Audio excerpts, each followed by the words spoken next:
Hello পেটু guys, তো আবারও চলে আসলাম আমার একটা নতুন ভিডিও নিয়ে। তো আজকে যাচ্ছি বালিখোলা। তো দেখতেই পাচ্ছেন বাইকে করে যাচ্ছি, আমরা দুইটা বাইক যাচ্ছি।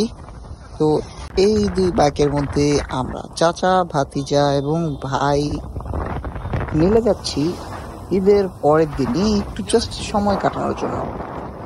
তো চলে যাচ্ছি বালিখোলা। তো মোটামুটি আমরা বালিখোলার কাছাকাছি চলে আসছি। তো দেখতেই পাচ্ছেন ঈদের পরের দিনই এই অবস্থা।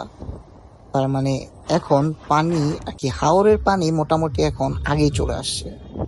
তো এখানে আমরা বালিখলার ভিতরে ঢুকবো, ঢোকার আগের মুহূর্তটাই মাঝ রাস্তায় দুই পাশেই পানি।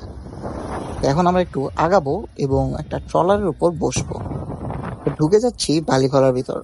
তো বালিখলার ভিতর ঘাটে যাব না, ঘাটের পাশেই যেখানে ট্রলার রাখা হয় সেখানে গিয়ে একটু বসবো আমরা। তো বসার আগেই দেখতে পাচ্ছেন এখানে বাইক নিয়ে যারা অষ্টগ্রাম বা ইটনা থেকে আসছে তারা এভাবে বাইক ওঠানামা করছে। তো ওয়েট করতেছিলাম একটা দুর্ঘটনার জন্য, কিন্তু ভাগ্যক্রমে কিছুই হলো না, সবাই ভালো মতোই নামাতে পারলো। তো এখানে একটা ট্রলারের মধ্যে আমরা সবাই মিলে বসলাম, হালকা পাতলা ছবি টবি তুললাম এবং সময় কাটালাম। তো কিছুক্ষণ সময় কাটানোর পরই দেখতে পেলাম হাওরের ডিজে, মানে এই ডিজে হাওরে মনে করেন যারাই আসে এরকম ট্রলার ভাড়া করে পিকনিকে এরকমই মোটামুটি মজা করে থাকে, ডিজে সেট আপ ভাড়া করে ডিজে। তো মোটামুটি সন্ধ্যার সময় হয়ে গেছে, তো আমরা এখন চলে যাচ্ছি একটা ছোটোখাটো রেস্টুরেন্টে কিছু খাওয়া দাওয়া করতে। তো বালিখলার রোডের শেষ মাথায় আমরা পাচ্ছি এই ফুটওভার ব্রিজ। তো এই ব্রিজ দিয়ে আমরা ডিরেক্ট রেস্টুরেন্টে চলে আসতে পারবো।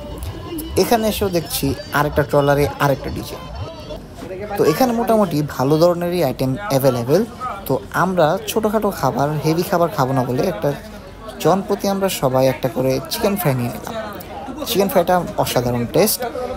খেয়ে আমরা মোটামুটি কথা টথা বলে আড্ডা দিয়ে রওনা দিয়ে দেবো বাসার উদ্দেশ্যে। তো এই রেস্টুরেন্টের নাম হচ্ছে হাওরের দেউরি। তো বালিখলা আসলে কেউ এখানে ভিজিট করতে ভুলবেন না। তো খাওয়া শেষ করে আমরা চলে যাচ্ছি বাসার উদ্দেশ্যে। আজকে ভিডিও এখানেই, ভালো থাকেন, সুস্থ থাকেন, আল্লাহ হাফেজ, আসসালামু আলাইকুম।